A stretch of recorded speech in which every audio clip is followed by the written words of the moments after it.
মলিনে মোচনম পুংসম জলস্নানম দিনে দিনে সাকৃত গীতামৃত স্নানম সংসার মলনাশনম।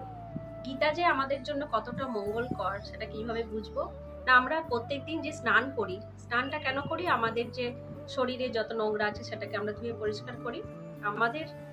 আমাদের ভিতরেও ষড়রিপু আছে। সেই ষড়রিপুগুলো কি কি? কাম, ক্রোধ, লোভ, মোহ, মদ, মাৎসর্য। এইগুলো থেকে আমাদের মুক্তি পাওয়ার উপায় একমাত্র হচ্ছে আমাদের প্রত্যেকদিন গীতা পাঠ, স্নান করতে হবে। আমরা সেটা কিভাবে বুঝবো যে এগুলো আমাদের মধ্যে আছে?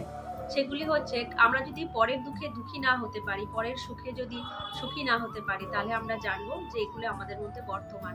তাই প্রত্যেকটা দিন আমাদেরকে গীতা পাঠ মানে স্নানের মতনই স্নান করতে হবে, তবেই আমরা এটা থেকে মুক্তি পাবো। এবং সংসারের যত মল আমাদের নাশ হবে এই গীতা পাঠের মাধ্যমে। হরে কৃষ্ণ।